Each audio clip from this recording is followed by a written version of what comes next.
हाय दोस्तों, कैसे हो आप सब। आज हम लोग क्लास 10th का प्रकाश चैप्टर में वास्तविक प्रतिबिंब और काल्पनिक प्रतिबिंब देखेंगे कि वास्तविक प्रतिबिंब किसको कहते हैं और काल्पनिक प्रतिबिंब किसको कहते हैं।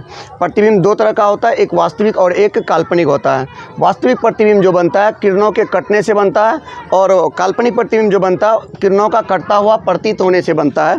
तो यहाँ पर देख लेते हैं, एक दर्पण ले लेते हैं, अवतल दर्पण ले लेते हैं। अवतल दर्पण का बाहरी सतह रहित रहता है और उत्तल दर्पण का भीतरी सतह रहित रहता है। उत्तल दर्पण का बाहरी सतह उभरा होता है और अवतल दर्पण का बाहरी सतह क्या रहता है।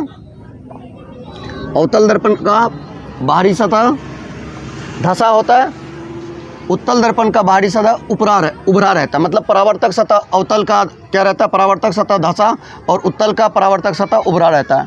ठीक है, यहाँ पे कोई वस्तु बना देते हैं, अनंत में कोई वस्तु है। इससे जब प्रकाश चलेगा, मुख्य अक्ष के समांतर आने वाली प्रकाश की किरणें दर्पण से परावर्तन के बाद जिस बिंदु पे कटता है या कटता हुआ प्रतीत होता है, उसी बिंदु पे क्या बनता है, प्रतिबिंब बनता है। जिस बिंदु पे कटता है दर्पण से परावर्तन के बाद, ऐसा नहीं कि यहाँ पे आ रहा है, यहाँ पे काट दिया इसको, उसके बाद यहीं पे प्रतिबिंब बन जाएगा, ऐसा नहीं है। मुख्य अक्ष के समांतर आने वाली प्रकाश की किरणें जब ये यहाँ से जब समांतर प्रकाश आएगा, टकरा करके लौटने की प्रक्रिया में जहाँ पे कटेगा या कटता हुआ प्रतीत होगा, उस जगह पे क्या बनेगा, प्रतिबिंब बनेगा। उस जगह पे क्या बनेगा, प्रतिबिंब बनेगा। इधर पे कहीं पे कट गया तो यहीं पे क्या बनेगा, इसका प्रतिबिंब बनेगा। यहीं पे क्या बनेगा, प्रतिबिंब बनेगा। और इसको हम लोग क्या कहेंगे, वास्तविक प्रतिबिंब कहेंगे। इसको क्या कहेंगे, वास्तविक प्रतिबिंब। और ये वस्तु है, ये वस्तु, ये इमेज है। आपको आगे बताने वाले हैं कि वस्तु कहाँ पे रहेगा तो प्रतिबिंब कहाँ बनेगा, किस किस स्थिति में कैसा कैसा प्रतिबिंब बनेगा। सिर्फ आपको यहाँ पे ये दिखा रहे हैं कि वस्तु का जो प्रतिबिंब बनता है किस टाइप से बनता है। किसी वस्तु से चलने वाली प्रकाश की किरणें दर्पण से परावर्तन के बाद जिस बिंदु पे कटता है उसको वास्तविक प्रतिबिंब कहते हैं, और जिस बिंदु पे कटता हुआ प्रतीत होता है उसको क्या कहते हैं, हम लोग काल्पनिक प्रतिबिंब कहते हैं। ठीक है, तो ये समझ में आ गया। उसके बाद काल्पनिक देख लेते हैं कि काल्पनिक प्रतिबिंब कैसे बनेगा।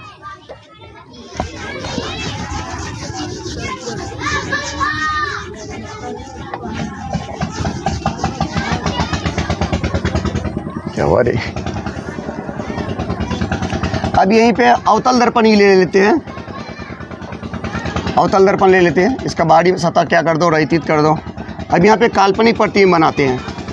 ठीक है, वस्तु को कहाँ पे, यहाँ पे रख देते हैं। ठीक है, वस्तु को यहाँ पे रख देंगे तो ये मुख्य अक्ष के समांतर आने वाली प्रकाश की किरण है। इधर कहीं पे अगर फोकस है तो वो इधर से क्या होगा, इधर से चले जाएगा। फिर इधर से अगर उसका ऐसे जाएगा, ये इसमें अगर नेत्र लगा करके हम लोग इधर से देखेंगे तो ऐसा फील होगा कि प्रकाश किधर से आ रहा, इधर से आ रहा। ठीक है, और इधर से भी जब प्रकाश आएगा, इधर से आएगा तो वो जाएगा किधर से, इधर से लौट जाएगा, टकरा करके इधर आ जाएगा। जब इस प्रकाश किरण को ऐसे खींचेंगे तो इधर ये कहीं पे कटता हुआ प्रतीत होगा। यहीं पे किधर, इधर ही कटता हुआ क्या होगा, ये प्रतीत होगा। और इसका जो प्रतिबिंब बनेगा ये उल्टा, ये सीधा बनेगा और वस्तु से क्या बनेगा, बड़ा बनेगा और काल्पनिक बनेगा। ये कटता हुआ प्रतीत होने से बन रहा है, ये कटता हुआ प्रतीत होने से बन रहा है, ना कि कटने से बन रहा है। ठीक है, अब हम लोग देख लेंगे कि वास्तविक प्रतिबिंब और काल्पनिक प्रतिबिंब में क्या क्या होता है। वास्तविक प्रतिबिंब जो रहता है किरणों का कटता हुआ प्रतीत कटने से बनता है, और काल्पनिक प्रतिबिंब जो बनता है किरणों का कटता हुआ प्रतीत होने से बनता है। वास्तविक प्रतिबिंब हमेशा उल्टा रहता है और दर्पण के सामने रहता है। वास्तविक प्रतिबिंब हमेशा, वास्तविक और काल्पनिक में अंतर लिख लेते हैं। वास्तविक प्रतिबिंब, वास्तविक इमेज और काल्पनिक इमेज, इसमें अंतर देख लेते हैं। इसमें जो बनता है किरणों के कटने से बनता है, प्रतिबिंब किरणों के कटने से बनता है, और इसमें जो बनता है किरणों का कटता हुआ प्रतीत होने से, कटता हुआ प्रतीत होगा इसमें। ठीक है, और इसमें जो बनेगा दर्पण के सामने बनेगा, दर्पण के सामने। और इसमें जो बनेगा सामने भी बन सकता है, दर्पण के पीछे भी बन सकता है। इसमें दर्पण के सामने भी, दर्पण के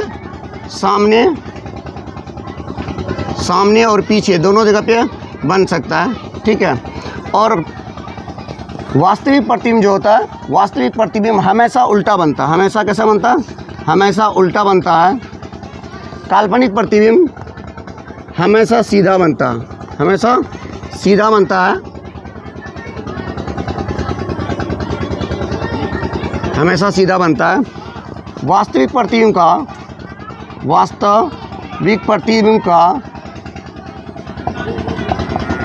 का क्षमता धनात्मक होता है या ऋणात्मक? वास्तविक प्रतिबिंब का क्षमता धनात्मक होता है, धनात्मक या ऋणात्मक? उल्टा बनता है ना, इसमें ऋणात्मक होगा। क्षमता ऋणात्मक होता है या धनात्मक? क्योंकि इसमें प्रतिबिंब जो बनता है कैसा बनता है? उल्टा बनता है। और इसका जो क्षमता होता है धनात्मक। ठीक है, ये समझ में आ गया होगा। वास्तविक प्रतिबिंब और काल्पनिक प्रतिबिंब में अंतर क्या होता है? वास्तविक प्रतिबिंब किरणों का कटने से बनता है और काल्पनिक किरणों का कटता हुआ प्रतीत होने से। दर्पण के ये जो वास्तविक प्रतिबिंब बनता है हमेशा दर्पण के सामने बनता है। ये अलग अलग स्थिति में अलग अलग साइज का बनता है, अलग अलग स्थिति में अलग अलग साइज का बनता है। और ये दर्पण के सामने भी बनता है, पीछे भी बनता है। ठीक है, दर्पण के सामने ये भी कभी कभी बड़ा बन जाता है, कभी कभी छोटा बन जाता है। और इसमें हमेशा प्रतिबिंब जो बनेगा उल्टा बनेगा, और इसमें हमेशा वस्तु का प्रतिबिंब कैसा बनेगा? सीधा बनेगा। इसका क्षमता धनात्मक होगा और इसका क्षमता धनात्मक, इसका क्षमता क्या हो जाएगा? ऋणात्मक हो जाएगा। अब इससे आगे कुछ क्वेश्चन देख लेते हैं। पार्श्व परिवर्तन है ना, समतल दर्पण में जो प्रतिबिंब बनता है वो समान साइज का बनता है। समतल दर्पण में प्रतिबिंब जो बनता है वो कैसा बनता है? समान साइज का बनता है।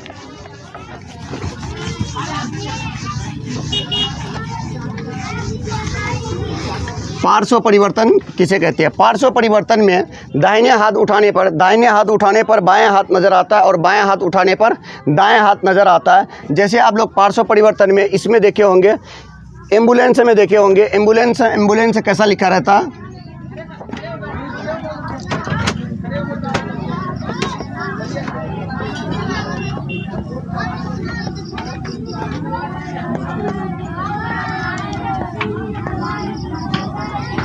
एम्बुलेंस इस तरह से लिखा रहता है। इसका पार्श्व परिवर्तन होता है, इसीलिए इस तरह से एम्बुलेंस में एम्बुलेंस लिखा रहता है। अगर आपका पार्श्व परिवर्तन हो रहा, अगर यहाँ पे कोई दर्पण है, ठीक है, अगर पार्श्व परिवर्तन हो, यहाँ पे आप खड़े हो, ठीक है, अगर आप ये वाला हाथ उठाओगे, ठीक है, अगर आपका ये दायां हाथ है और ये आपका बायां हाथ है, ठीक है, ये बायां हाथ है, जैसे ऐसे उठाएंगे तो ये वाला हाथ उठेगा और ये वाला दाहिना हाथ है। बट इस साइड में जब इसका प्रतिबिंब बनेगा आपको ऐसा फील होगा कि मेरा जो हाथ उठा हुआ है वो कौन सा हाथ उठा हुआ? दाहिने वाला हाथ क्या है? उठा हुआ है। इसी को क्या कहते हैं? पार्श्व परिवर्तन कहते हैं। पार्श्व परिवर्तन में दाहिने हाथ उठाने पर बायां नज़र आना और बायां हाथ उठाने पर दायां नज़र आना, इसी को क्या कहते हैं? पार्श्व परिवर्तन कहते हैं। और पार्श्व परिवर्तन जैसे इंग्लिश का कुछ लेटर ऐसे हैं जिनका पार्श्व परिवर्तन होते हैं और कुछ का पार्श्व परिवर्तन नहीं होते। जैसे कितना टोटल लेटर आपका 26 है, टोटल लेटर कितना? 26 है। इन 26 लेटरों में से 8 लेटर ऐसे हैं जिनका पार्श्व परिवर्तन नहीं होता, जिनका पार्श्व परिवर्तन नहीं होता। बाकी 18 का क्या होता? पार्श्व परिवर्तन होता है। उनमें से जैसे क्या हो गया? ओ हो गया, यू हो गया, आई हो गया, कुछ संख्याएं आप भी देख सकते हो उनको कि जिसको पलट दो, किसी तरफ भी पलट दो, जिसका मान क्या ना हो, जिसका मान चेंज नहीं हो, जैसा है वो वैसा ही दिखने में लगेगा, उसका पार्श्व परिवर्तन नहीं होगा। बट कुछ लेटर ऐसे हैं जिसमें चेंजिंग हो जाता है, जैसे ए हो गया, बी हो गया, एल हो गया, एन हो गया, इन सब का क्या होता है? चेंज, पार्श्व परिवर्तन होता है। कुछ का पार्श्व परिवर्तन नहीं होता है। ठीक है, उससे आगे देखो कितना मिनट का हुआ, छोड़ दे क्या। समतल दर्पण में जो प्रतिबिंब बनता है हमेशा समान साइज का बनता है। समतल दर्पण में प्रतिबिंब हमेशा समान साइज का बनता है। आप लोग देखो वीडियो लंबा हो जाता है जिसके कारण बड़ा वीडियो नहीं बना सकते, ऐसे 8 मिनट 10 मिनट का वीडियो अपलोड कर सकते हैं। ठीक है, ऐसे में अगर लंबा वीडियो हो जाता तो देखने वाले को भी प्रॉब्लम होता और अपलोड करने वाले को भी। ऐसे भी MB ज़बरदस्त लेता है। ठीक है, तो आप लोग यहाँ तक देख सकते हो। इससे आगे के लिए फिर नेक्स्ट वीडियो में देख लेंगे हम लोग। बंद कर दो।